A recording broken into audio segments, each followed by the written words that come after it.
Oke, mari kita lanjutkan di dalam Ester babnya yang ke-6. Kita ini hari ini akan belajar ayat demi ayat. Oke. Yang pertama adalah ayat 1 sampai 5. Oke. Sekali lagi di sini kita akan melihat kedaulatan tangan Tuhan bekerja di dalam kehidupan Raja Ahasiweros. Oke. Sadar atau tidak, Raja Ahasiweros itu sadar atau tidak, Tuhan itu sebetulnya sedang bekerja ya di dalamnya itu untuk supaya tujuannya Tuhan itu terjadi. Di dalam ayat 1 sampai 5 itu kita melihat ada 5 bukti daripada tangan pemeliharaan Tuhan. Ada 5 bukti. Kita lihat buktinya satu-satu ya. Oke, Liz, kamu baca ayat 1a. 1a aja. Oke. Pada malam itu juga raja tidak dapat tidur. Stop. Itu sudah cukup 1a. Malam itu dia tidak bisa tidur. Nah, kita lihat sebelumnya saya jelaskan. Ini Mega. Mega, kamu mau sharing sebelum aku masuk? Go ahead, sorry. Aku tadi ada tamu soalnya. Oh, oke. Oke. Pengkhotbah 5 ayat 12. Tolong dibaca, Lis. Pengkhotbah 5 ayat 12.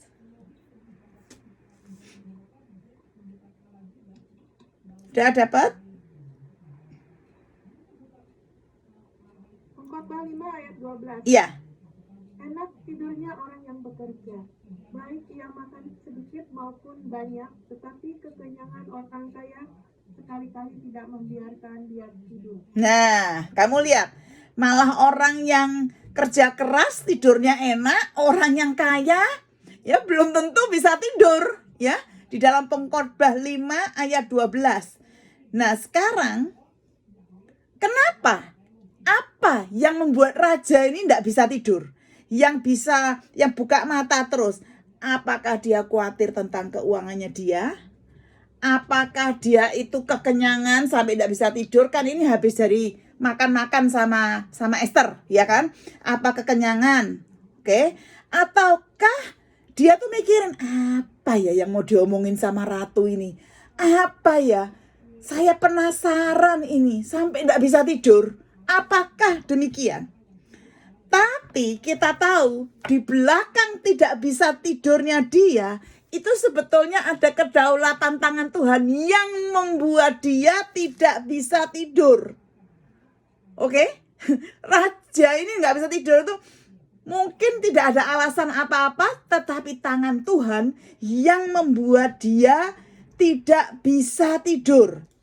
Oke? Karena apa? Tuhan itu mau raja ini melek buka mata, nggak bisa tidur. Karena apa? Tuhan sedang akan berbicara kepada dia. Oke? Tuhan, soalnya gini, Tuhan akan bicara sama dia. Kadang-kadang kalau siang hari kamu terlalu sibuk, Tuhan mau ngomong nggak bisa. Tapi kalau kamu lagi tidur malam hari, nggak ngapa-ngapain, nggak bisa tidur, pada saat itu mungkin Tuhan sedang mau bicara sama kita, ya. Jadi dari sini kita bisa lihat tidur itu pun lelap maupun tidak lelap itu kadang-kadang Tuhan campur tangan. Ya mungkin kalau kamu terlalu stres, ya kita nggak bisa tidur, ya kan? Ataukah kamu terlalu lelah, kita tidak bisa tidur. Tapi kalau tidak ada apa-apa, tidak bisa tidur, bisa juga Tuhan yang campur tangan. Oke, kita melihat ini. Tuhan campur tangan atas raja. Raja pada saat itu nggak ada masalah loh. Keuangan dia nggak ada masalah. Ya, pada saat itu tidak ada perang. Tetapi dia tidak bisa tidur. Karena kita melihat sebetulnya Tuhan yang membuat dia tidak bisa tidur. Oke, Liz, yang kedua, 1B. Yang 1B? Ya. Oke. Maka berkitalah Baginda membawa kita pencatatan sejarah, lalu dibacakan di hadapan raja. Nah, kamu lihat di sini. Emang raja kekurangan acara. Dia kalau nggak bisa tidur, dia bisa panggil dayang-dayangnya dia kan, untuk menemani dia, untuk dayang-dayang kamu nari di depannya, ayo menari di depan saya supaya saya bisa ngantuk, ya. Dia kan bisa begitu. Atau dia bisa panggil tukang musik, ya, di dalam istana apa saja ada. Dia bisa panggil tukang musik, suruh main orkestra supaya saya bisa tidur. Kan bisa begitu kan? Bukan hanya itu, dia juga bisa, oh ya sudahlah, saya panggil satu orang saya main game. Oke? Kita main game. Dia juga bisa begitu. Dia bisa melakukan apa saja untuk membuat dia tidur. Oke? Bahkan dia bisa memerintahkan siapa saja untuk mijitlah, untuk ini, untuk itu, untuk supaya dia tidur. Tapi anehnya, dia malah suruh salah satu ajudannya untuk membawa kitab pencatatan sejarah. Nah, kenapa disuruh bawa kitab pencatatan sejarah? Karena kalau dibacakan tentang sejarah-sejarah dari kerajaannya yang sudah liwat masa lalu, dia pasti bisa tertidur. Betul nggak? Kamu kalau baca Alkitab Perjanjian Lama tidur nggak? Ngantuk nggak? Ayo, coba kamu baca komik Koping Ho. Coba kamu nonton film-film Korea, drama. Melek nggak? Melek, buka mata. Tapi kalau kamu lagi baca Alkitab Perjanjian Lama, apalagi Imamat, yang potong-potong sapi, potong-potong domba, yang dipercik-percikkan darahnya, ngantuk enggak kamu? Pasti ngantuk. Nah, di situ raja itu tujuannya ngambil saja kitab pencatatan sejarah dibacakan supaya aku bisa tidur.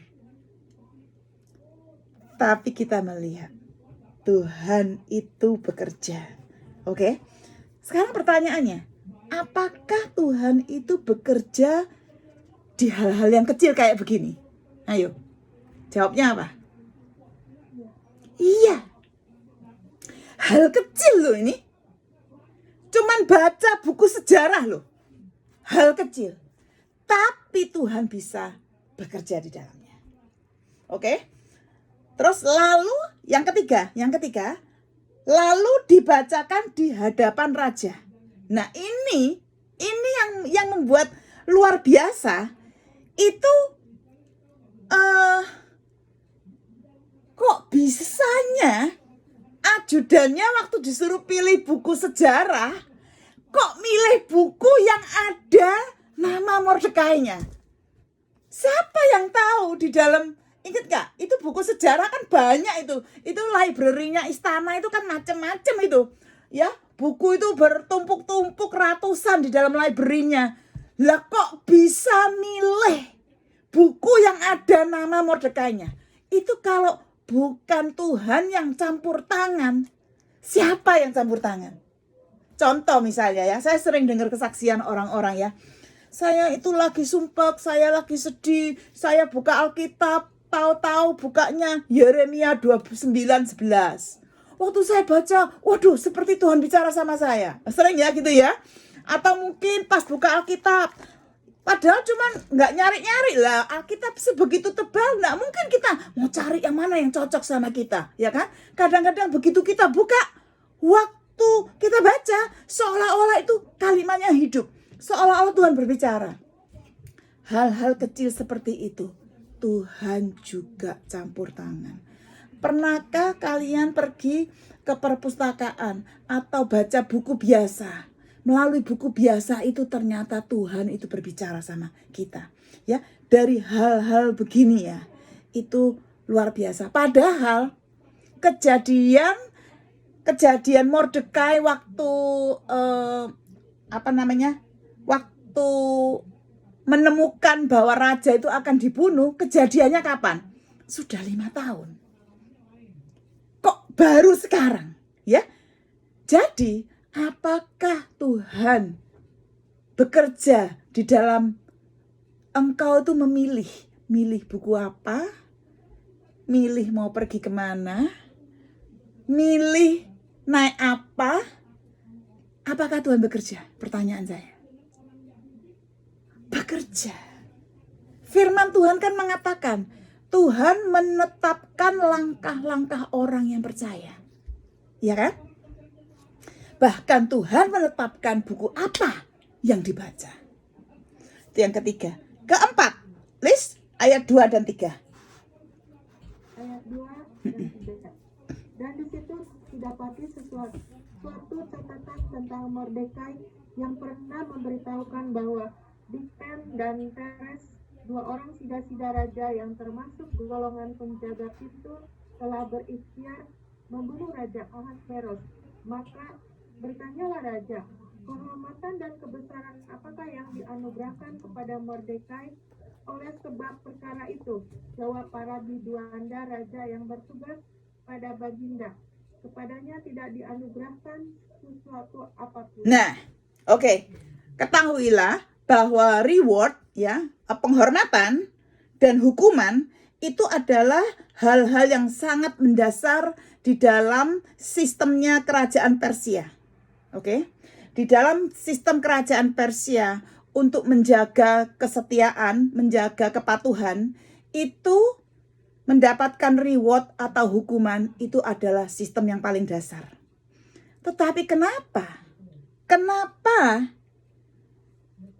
kok Mordekai ini tidak diingat kebaikannya? Ini benar-benar tidak biasa, tidak seperti biasanya di dalam sistem kerajaan Persia. Kenapa dilupakan? Oke? Kita tidak tahu kenapa dilupakan.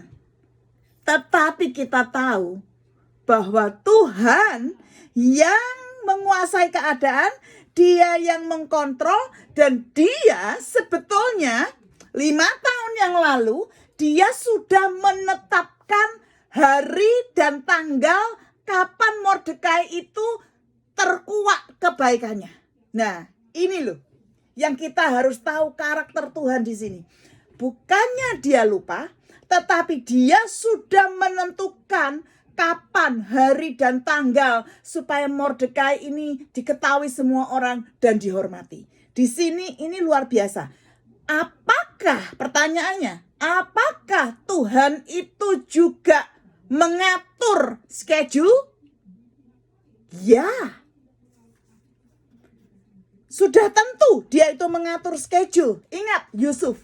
Ingat ya Yusuf. Waktu dia di dalam penjara, dia itu mengartikan mimpi. Ingat nggak? Juru apa? Juru roti dan juru minum. Waktu juru roti dan juru minum itu mimpi, Yusuf mengartikannya dan artinya itu terjadi kan?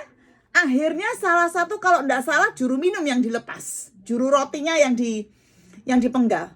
Juru minumnya dilepas. Nah, Yusuf mikir, wah, ini juru minum ini dilepas. Aku loh yang menginterpretasikan dia punya mimpi, ya. Sebab dia kan bilang sama juru minum, kalau kamu sudah dilepas, kalau kamu di luar, jangan lupa sebut namaku ya.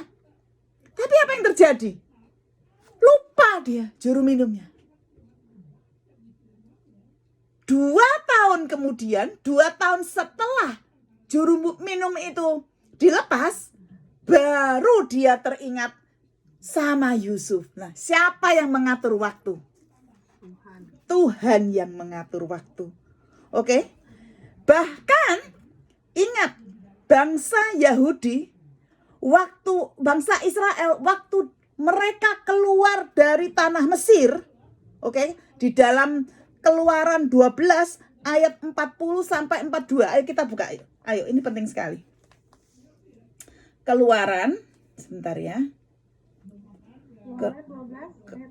Keluaran 12 list ayat 40 sampai 42 list.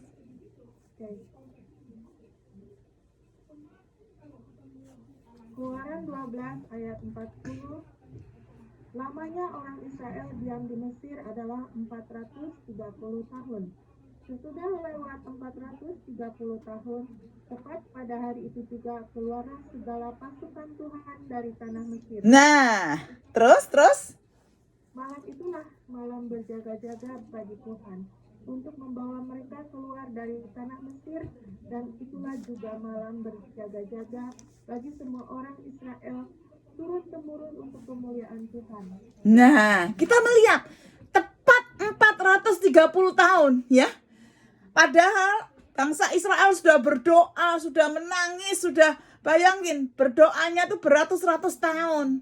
Tapi kalau Tuhan waktunya belum sampai, kamu nangis golong komeng, nangis sampai bergolong-golong pun ya, gedor-gedor pintu, maksa-maksa Tuhan, kalau waktunya belum sampai juga belum terjadi. Kalau kamu sudah lupa, kalau kamu sudah wes Tuhan wes sembarang ya, saya sudah lupa, sudah capek nunggu, terserah Tuhan ya. Kalau waktunya sudah terjadi, meskipun kamu tidak minta-minta, Tuhan kasih. Semua itu sudah ditentukan Tuhan.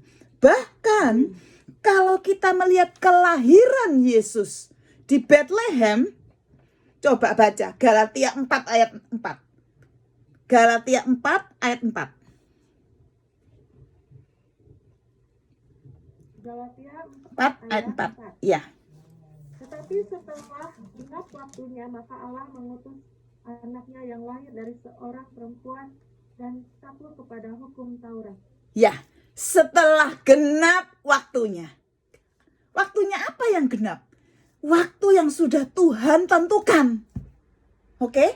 Waktu yang sudah tentukan. Bahkan kalau kita baca Mazmur 31 ayat 15 ditulis, waktuku, siapa namanya, Daud menulis, waktuku ada di tanganmu Tuhan. Ya, waktuku ada di dalam tanganmu. Nah, sebetulnya yang menderita nunggu itu siapa? Loh, sebetulnya bukan menderita ya, maksudnya sabar ya. Yang sabar itu siapa? Tuhan yang sabar. Tuhan itu kalau nunggu kita bertobat itu berapa puluh tahun dia tunggu kita. Ditunggunya kita biar bertobat. Ya, bayangkan ada tujuannya dia. Di dalam dia itu delay waktu. Oke, dia sabar terhadap yang jahat karena dia mau mereka untuk bertobat. Dia pun sabar terhadap anak-anaknya karena dia mau supaya mereka menerima rewardnya itu pada saat yang tepat, pada waktu yang tepat, untuk tujuan yang tepat. Oke? Kalau misalnya nih contoh, kalau Mordekai itu di reward pada saat itu, kemungkinan besar karakternya masih belum dibentuk. Siapa tahu menjadi sombong. Kita kan nggak tahu, betul nggak? Harus tunggu 5 tahun, dapat penderitaan dulu, dapat ancaman pembunuhan dulu, ya, diproses dulu sampai karakternya itu menjadi dewasa. Jadi pada saat dimuliakan, nanti kita lihat karakternya biasa-biasa, nggak sombong. Semua itu tujuan Tuhan, timingnya untuk anak-anaknya, untuk pada waktu yang tepat, untuk tujuan yang tepat. Amin. Oke, selanjutnya list yang kelima, ya, kita lihat tuh, kita lihat ada 5 bukti di dalam ayat 1 sampai 5 bagaimana tangan Tuhan yang tidak kelihatan itu bekerja. Lalu ayat 4 list. Ayat 4 ya? Ya. Oke. Maka bertanyalah raja, siapakah itu yang ada di pelataran? Pada waktu itu Haman baru datang di pelataran luar istana raja untuk memberitahukan kepada Baginda bahwa ia hendak menyulakan Mordekai pada tiang yang sudah didirikannya untuk dia. Sampai 5 list. Lalu jawab para biduanda raja kepada Baginda, itulah Haman, ia berdiri di pelataran, maka titah raja, suruhlah dia masuk. Nah, kamu lihat timingnya Haman masuk ke dalam kerajaan, ini juga campur tangan Tuhan. Nah, ingat nggak kalau kita lihat di Ester yang kelima, ingat nggak? Waduh, dia sama teman-temannya sama istrinya, dia menyombongkan kekayaan, menyombongkan kedudukannya. Bahkan dia bilang, aku benci sama satu orang itu, Mordekai. Terus istrinya sama teman-temannya menyarankan bikin tiang, betul nggak? Untuk digantung 70 feet. Bayangkan, itu pembicaraan di dalam rumahnya dia sampai pembuatan tiang. Saya rasa itu selesainya malam sekali. Mungkin sampai tengah malam yang orang lain tidur, dia masih bikin tiangnya itu. Jadi kalau orang yang seperti itu, biasanya kalau sudah kecapean, pasti tidurnya lelep, bangunnya agak kesiangan. Betul nggak? Tapi di sini kita melihat Mordekai bangunnya pagi-pagi. Oke? Dia sudah bangun pagi-pagi karena dia itu kepingin cepat-cepat ketemu raja. Dia pingin cerita sama raja soal Mordekai ini. Dia kepingin supaya cepat-cepat Mordekai ini digantung. Nah, kamu lihat di sini. Pada saat dia masuk, pada saat itu juga raja itu butuh seseorang yang menasehati dia.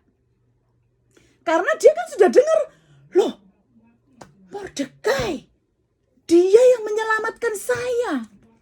Kok belum dikasih penghargaan? Jadi dia itu butuh seseorang yang menasehati dia, yang memberikan saran penghargaan apa untuk Mordekai.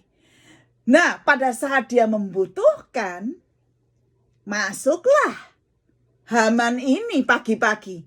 Tujuannya lain. Tujuan dia cepat-cepat mau menghadap raja untuk gantungkan Mordekai. Tujuannya Raja Ahasiweros mau nanya soal penghargaan apa yang dikasihkan kepada Mordekai. Ya. Tapi tujuan positif, yang satu tujuan negatif, Tuhan yang bekerja. Oke. Wow. Waktu saya melihat bukti-bukti pemeliharaan Tuhan, bukti-bukti campur tangan Tuhan dalam kejadian ini, saya gak bisa tahan. Saya cuma bilang apa? Wow Tuhan, hati itu penuh dengan penyembahan. Hati itu penuh dengan ucapan syukur sama Dia. Karena kita mengenal Tuhan yang seperti ini. Luar biasa. Bahkan Tuhan itu sebetulnya Dia itu yang menguasai bangsa-bangsa semuanya. Dia membuat rencananya untuk anak-anaknya. Oke? Ayo Lis buka Mazmur 33 ayat 10 sampai 11. Mazmur 33 ayat 10. Ya, waktu kamu baca Mazmur 33, Mea, kamu buka Amsal 21 ya. Oke. Tuhan menggagalkan rencana bangsa-bangsa. Ia meniadakan rancangan suku-suku bangsa. Ya. Ya. Ya, amin. Tuhan menggagalkan ya. Tapi kalau bahasa Inggrisnya kok lain ya? The Lord brings the counsel. Ya, the counsel of the Lord stands forever. The plans of his heart to all generations. Ya. Mea baca Amsal 21 ayat 30. 21 ayat 30. Iya. Tidak ada hikmat dan pengertian, dan tidak ada pertimbangan yang dapat menandingi Tuhan. Nah, tidak ada pertimbangan yang menandingi Tuhan. Luar biasa ini ya. Hikmat manusia nggak bisa, pikiran manusia nggak bisa, rencana manusia nggak bisa. Tidak ada yang bisa menandingi Tuhan kita. Ini kita perlu tahu karakter Tuhan kita. Luar biasa. Bahkan di Roma 8 ayat 31 dikatakan, bila Tuhan beserta dengan kita, siapa yang berani melawan kita? Siapa yang berani? Oke, tidak ada yang berani melawan kita. Nah, kita melihat tangan Tuhan itu bekerja seperti ini, ya. Nah, mari kita baca, lanjutkan ayat 6 sampai ayat yang ke-10. Gantian, yang kali ini Mea yang baca ya. 6 sampai 10 Mea, baca Mea. Meai kamu mute. Mute, masih mute Meai. Speakernya dihidupkan. Nah, Setelah Haman masuk, bertanyalah raja kepadanya, apakah yang harus dilakukan kepada orang yang raja berkenan menghormatinya? Kata Haman adalah dalam hatinya, kepada siapa lagi raja berkenan menganugerahkan kehormatan lebih daripadaku? Oleh karena itu, jawab Haman kepada raja mengenai orang yang raja berkenan menghormati. 8. Hendaklah diambil pakaian kerajaan yang biasa dipakai oleh raja sendiri, dan lagi kuda yang biasa dikendarai oleh raja sendiri, dan yang diberi mahkota kerajaan di kepalanya. 9. Dan hendaklah diserahkannya pakaian dan kuda itu ke tangan seorang dari antara orang pembesar raja, orang-orang bangsawan. Lalu hendaklah pakaian itu dikenakan kepada orang raja berkenan menghormatinya. Kemudian hendaklah ia diarak dengan mengendarai kuda itu melalui lapangan kota, sedang orang berseru-seru di hadapannya. Beginilah dilakukannya kepada orang-orang yang raja berkenan menghormatinya. 10.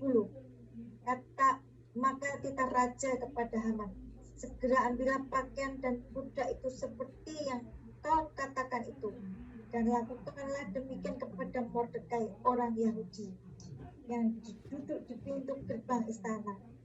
Sepatah kata pun jangan kau lalaikan dari apa yang segala yang kau katakan itu. nah ya, kita melihat di sini. Tadi kan ceritanya Mordekai, Haman waktu raja mau minta nasihat, siapa yang masuk? Haman, oke? Haman. Nah lucunya waktu kita baca di ayat yang ke-6, raja itu tidak menyebut nama orang yang mau di reward itu loh. Aduh, ini pun campur tangan Tuhan. Kamu lihat, campur tangan Tuhan, ya. Apa namanya? Aduh, lucunya anaknya Linda anaknya lucu sekali. Ini campur tangan Tuhan. Bisa aja kan Mordekai ngomong, raja ngomong, kan raja tidak tahu kalau Haman benci Mordekai, ya kan? Lah, dia lupa kalau Haman itu bikin satu pengumuman mau bunuh seluruh orang Yahudi. Mungkin raja lupa, ya, kita tidak tahu. Cuma kok bisa dia tidak ngomong sama Haman namanya Mordekai? Ini campur tangan Tuhan. Ketika raja tanya apa yang harus dilakukan ya, pada orang yang raja berkenan menghormatinya. Waduh, ininya naik langsung, dia punya ego. Dia gini, wow, jangan-jangan itu aku. Siapa lagi yang dihormati sama raja? Tidak ada, aku. Wow, nanti dia pikir gini, aku akan mendapat penghargaan yang membuat Mordekai iri. Oke? Mordekai yang pertama, Mordekai itu akan melihat aku dihormati oleh raja. Kedua, Mordekai itu akan digantung. Ya, ingat enggak? Digantung. Bukan itu saja. Ketiga, habis digantung, aku kan mau pesta lagi besoknya sama raja dan ratu. Wow, ini penghargaan yang luar biasa. Oke? Tanpa sepengetahuan dia, justru kebalikannya. Justru kita melihat yang dihormati itu siapa? Mordekai. Yang digantung itu siapa? Haman. Ya, kita akan melihat itu ya. Nah, sekarang kita melihat di dalam cerita ini, itu sebetulnya secara detail, sebentar ya.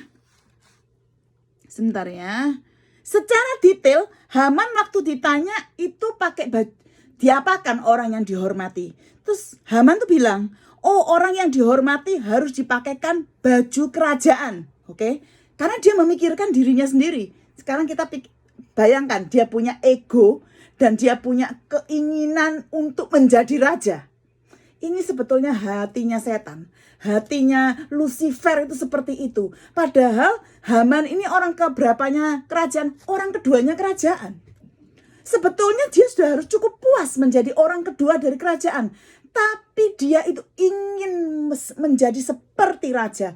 Ini persis sekali dengan Lucifer. Padahal kalau kita baca di Yesaya 14, di dalam Yehezkiel, kita melihat Lucifer itu luar biasa. Ya, dia dikasih Tuhan hikmat, dikasih Tuhan kemuliaan, ya sebagai di atas malaikat-malaikat.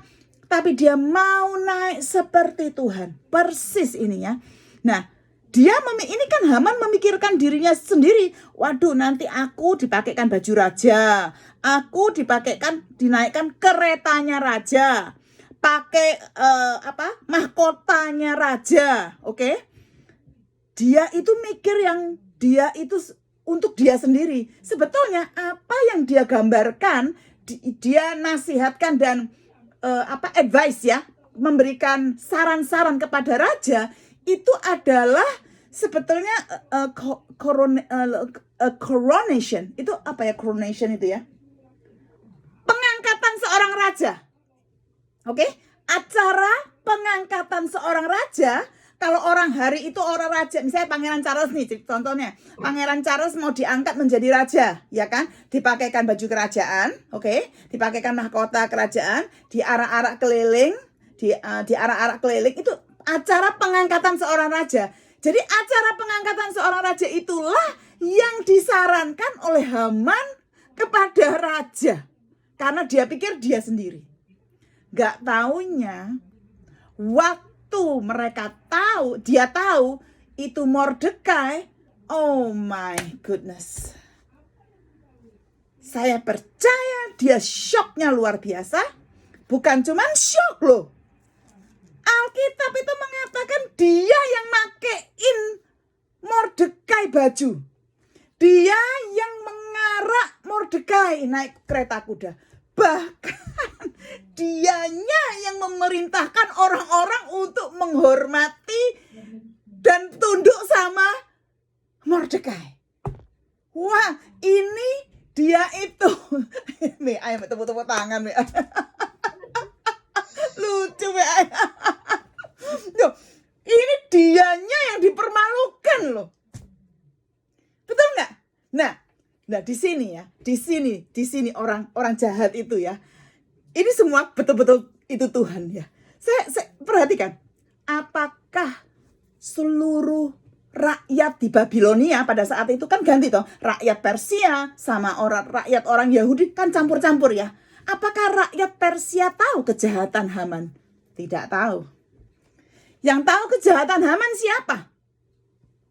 Tentu saja Mordekai tahu, oke? Esther tahu, orang Yahudi tahu, oke? Raja saja tidak tahu. Benar nggak? Jadi sebetulnya di mata rakyat Persia tidak ada yang tahu kejahatan Haman kan? Tapi Haman itu dipermalukan oleh Tuhan bukan hanya terhadap Mordekai, tapi terhadap dirinya sendiri. Ya, terhadap dirinya sendiri. Meskipun orang lain tidak tahu, tapi dirinya tahu. Wow, waktu saya melihat begini, saya gini, wow Tuhan. Orang yang mau naik terus malah dijatuhkan. Dia itu mau tahtanya Raja Ahasiweros itu dianya yang mau. Oke, kita baca ayat yang ke-10. Coba, Meai baca. Iya. Maka titah raja kepada Haman, segera ambillah pakaian dan kuda itu, seperti yang kau katakan itu, dan lakukanlah demikian kepada Mordekai, orang Yahudi yang di pintu istana. Raja Ahasiweros nyebut dia orang Yahudi. Oke? Berarti dia tahu kalau ini orang Yahudi. Bayangkan kamu, berapa minggu yang lalu dia itu musuhnya dia benci orang Yahudi. Betul nggak? Waktu si Haman datang mau bikin satu perintah untuk bunuh orang Yahudi, malah raja ngasih cincinnya untuk dimeteraikan. Berapa minggu yang lalu dia benci orang Yahudi. Tapi sejak tadi malam dia itu seperti ditemplak gitu ya. Dia merasa berhutang budi terhadap si Mordekai yang orang Yahudi ini. Oke, di sini kita lihat kelemahan raja. Kita ingat kan kelemahan raja itu kayak gimana? Kita udah belajar dari Ester yang pertama, ya. Oke, kita lanjutkan ayat 11 sampai 14. Gantian. Ayo. Mega baca Mega, ayo. Biar Mega juga bersuara. Mega? Oh, Mega enggak ada. Dina?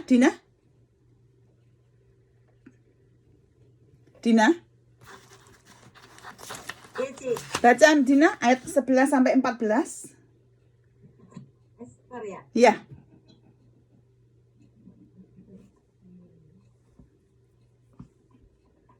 Baca wis. Oh ya wis. Haman menceritakan Mega aja. Iya Mega baca. Maka Haman menceritakan kepada mereka itu besarnya kekayaannya. Ester 5 tau ya? Loh, 6 Giok. Walah, salah. 6 ayat 11 sampai 14. Terakhir. Oke, lalu Haman mengambil pakaian dan kuda itu dan dikenakannya pakaian itu kepada Mordekai. Kemudian diaraknya Mordekai melalui lapangan kota itu. Sedang ia menyerukan di depannya, beginilah dilakukan kepada orang yang raja berkenan menghormatinya. Kemudian kembalilah Mordekai ke pintu gerbang istana raja.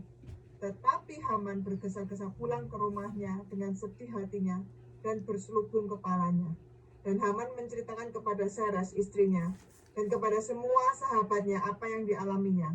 Maka kata para orang arif bijaksana dan Zeres istrinya kepadanya, jikalau Mordekai yang di depannya engkau sudah mulai jatuh adalah keturunan Yahudi, maka engkau tidak akan sanggup melawan dia.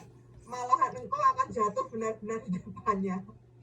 Selagi mereka itu bercakap-cakap dengan dia, datanglah sida-sida raja, lalu mengantarkan Haman dengan segera ke perjamuan yang diadakan oleh Ester. Kenapa kamu ketawa, Mega? Alison the preacherman, aku kudu guyu ya. Aku tuh guyu Haman tuh Mega ya tadi 2 kali. Waduh, pertama deh kepala gede kan, sudah diundang. Wow, raja sama queen. Iya. Ketiga 2 kali. Iya, makanya. Bayangkan malunya waktu dia yang pakaikan baju kerajaan, waktu naikkan nyiapno kereta, terus berteriak-teriak pakai mikrofon corong, ayo nyembah, ayo menghormati, tunduk. Waduh, itu artinya merongkol tapi mulutnya harus ngomong gitu. Waduh, ini benar-benar sesuatu yang memalukan. Nah, tapi di sini kita akan belajar. Kita akan melihat reaksinya Mordekai gimana waktu dia digitukan. Dipakaikan baju kerajaan, di jalan dibawa arak-arak, dihormati, semua orang tunduk. Reaksinya Mordekai gimana? Kita baca, Mordekai waktu sudah selesai, dia balik aja lagi ke tempatnya dia semula. Ya, nggak dikatakan dia senang, sombong, enggak, dia biasa kok. Ya, maksudnya dia kembali ke tempat dia tempatnya dia bekerja di mana? Di pintu gerbang kan? Dia kembali ke pintu gerbang dan melanjutkan melakukan apa yang dia lakukan, yaitu melayani raja. Biasa, enggak ngomong apa-apa. Perhatikan, penghormatan tidak merubah orang yang benar-benar rendah hati. Oke? Penghormatan, penghargaan, applause ya, tidak merubah orang yang benar-benar rendah hati. Karena nilai yang dipunyai oleh orang tersebut adalah jauh lebih dalam. Oke? Lebih dalam daripada hal-hal lahiriah. Justru kepada orang inilah Tuhan bisa mempercayakan berkat-berkat-Nya kepada orang-orang yang seperti ini. Karena orang-orang yang seperti ini hanya mencari Tuhan dan menghormati Tuhan. Oke? Hati-hati. Kalau kita mengalami promosi di dalam pekerjaan kita, dinaikkan pangkat, jadi manajer, jadi pemimpin, oke? Ataupun dikasih kekayaan oleh Tuhan secara materi, hati-hati. Ini juga merupakan satu ujian buat anak-anak Tuhan. Apakah semua penghargaan, semua berkat-berkat materi ini mengubah hatinya kita? Ini yang kita harus ingat. Jadi ingat, bukan hanya kesengsaraan loh yang menguji kita, bukan hanya kesusahan, bukan hanya masalah. Berkat pun itu juga suatu alat yang dipakai untuk menguji kita. Kalau kita berhasil untuk tetap rendah hati, makin diberkati, makin rendah hati, makin memuliakan Tuhan. Lama-lama berkat materi itu tidak ada. Buat kita itu cuman lahiriah saja. Karena kita mempunyai nilai yang jauh lebih dalam. Yaitu nilai-nilai kita itu adalah nilai-nilai hal-hal kekekalan, nilai-nilai kerohanian. Sedangkan Haman reaksinya gimana? Ayo bayangkan, ayo. Kamu kalau jadi Haman gimana kamu? Ayo, jadi Haman gimana kamu? Kebakaran jenggot. Kebakaran jenggot ya. Beda, sangat berbeda. Apa yang dia lakukan? Wow, cepet-cepet pulang ya. Wow, udah hawanya enggak panas, itu sudah buka baju itu karena kepanasan. Ingat, orang yang marah itu panas loh. Hawanya panas ya, orang kalau marah itu ya. Ini sudah kepanasan ya, kayak Liz bilang kebakaran jenggot ya, pulang dia cepet-cepet ya. Dia rasanya sudah enggak tahu mau marah mau gimana ya. Kamu lihat, sangat berbeda reaksi daripada Mordekai dan reaksi daripada Haman. Ya. Nah, kita melihat di sini ada perbedaan antara reputasi dan karakter. Betul nggak? Ada perbedaan. Kita melihat Haman. Haman orang yang terkenal, orang yang bereputasi di mata siapa? Ya di mata dia sendiri, di mata orang-orang kerajaan, di mata orang-orang Persia, itu seolah-olah dia orang bereputasi. Kenapa? Karena dia yang membuat sendiri. Ngerti ya? Dia yang membuat dirinya bereputasi. Tetapi dia itu bukan seseorang yang berkarakter. Ya, reputasi dia itu tergantung pada keadaan pekerjaannya. Reputasi dia bergantung pada kekayaannya, bergantung pada kekuasaannya. Tetapi semua itu bisa diambil dari dia dengan begitu gampangnya. Lihat, kontras sekali dengan Haman. Oke? Haman. Dengan Mordekai. Mordekai reputasi tidak seperti Haman. Reputasi dia enggak punya reputasi. Oke? Tapi dia punya karakter. Yaitu karakter. Nilai-nilai karakter. Yaitu karakter kekekalan, karakter ilahi. Saya sering bilang sama anak saya, kamu jangan sombong, ya. Di luar itu banyak orang lebih pintar dari kamu. Yang master jangan sombong, karena ada yang jadi PhD. Yang PhD jangan sombong, karena ada yang lebih tinggi lagi. Oke, doktor. Ya. Tapi yang jarang dicari oleh orang itu, seseorang yang punya karakter ilahi. Itu jarang.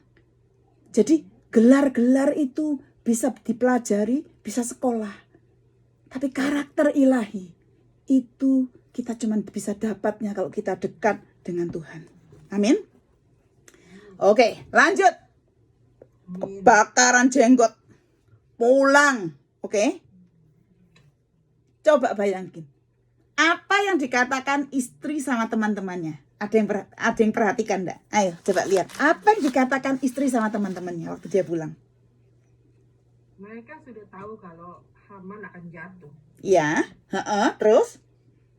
Mereka sudah punya feeling. Ya, Dan seharusnya mereka menasihati supaya jangan berbuat jahat terhadap Mordekai. Tapi Haman itu kan mungkin karena masa sombong, dia itunya raja ya, wakilnya raja. Jadi cuma dibilang itu aja sih sama orang arif bijaksana dan ibunya termasuk. oke. Ada yang lainnya?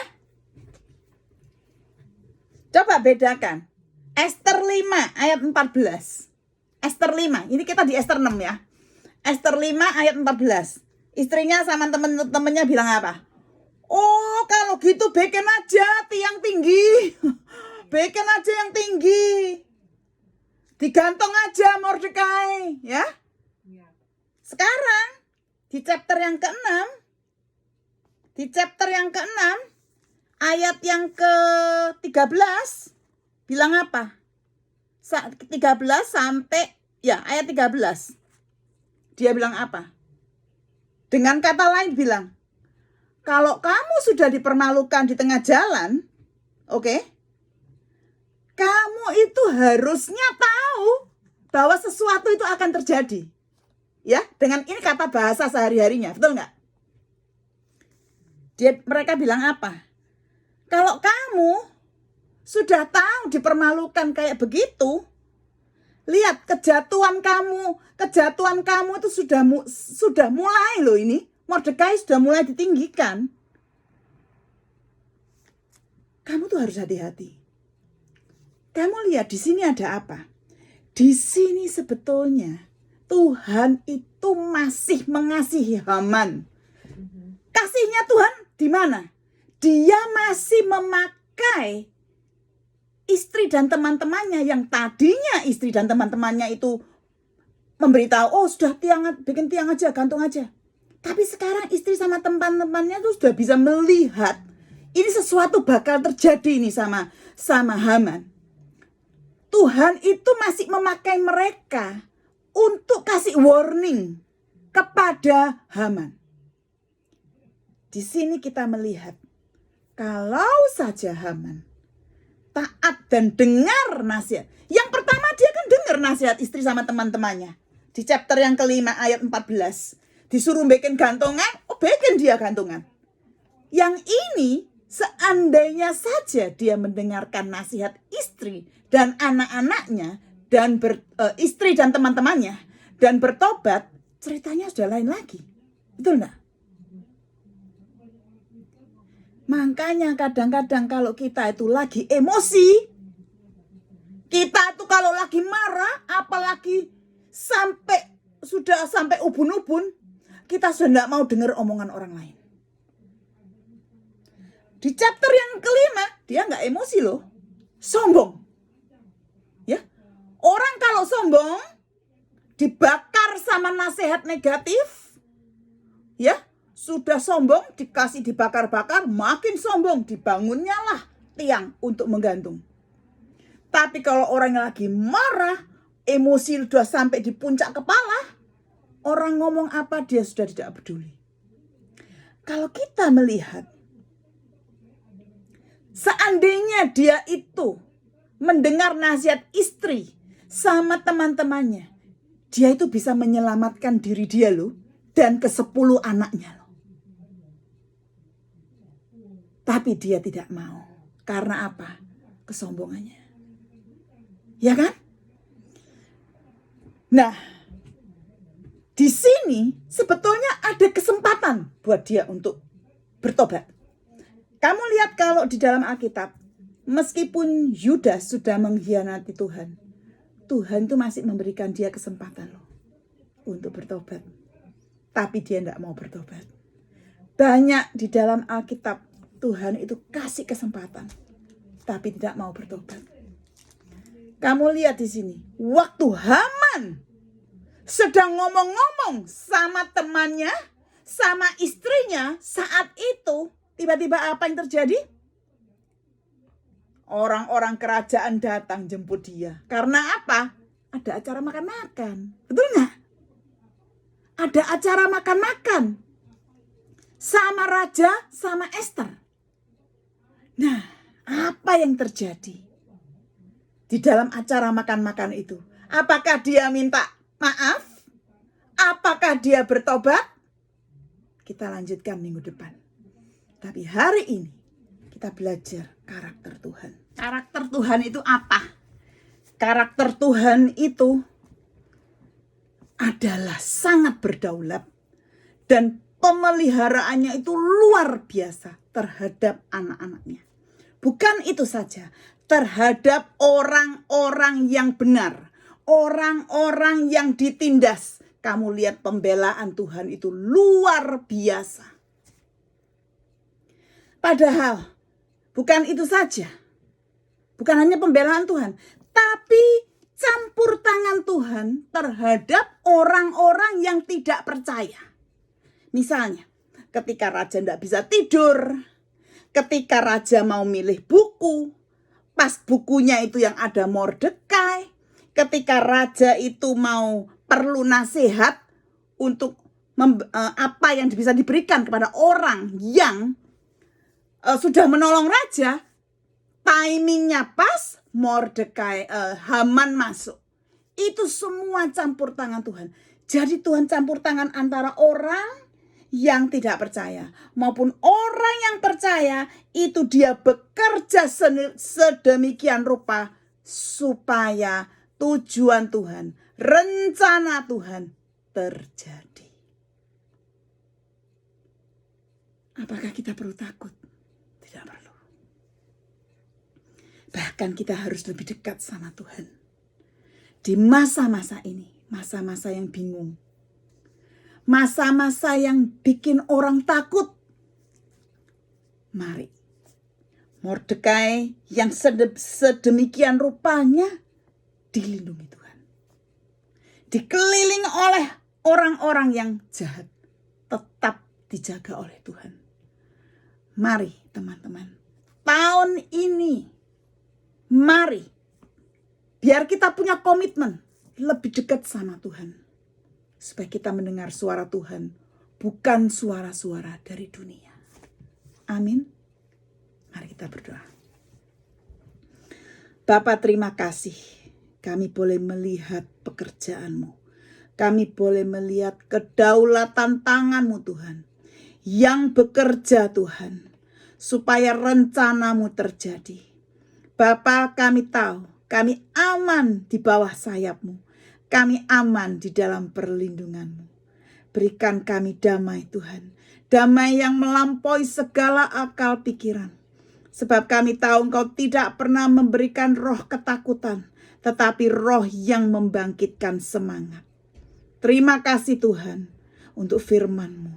Di dalam nama Yesus kami berdoa dan mengucap syukur. Haleluya. Amin. Shalom saudaraku, terima kasih sudah berpartisipasi ya sama teman-teman di sini ya. Sampai jumpa minggu depan. Ester bab yang ke-7. Tuhan berkati.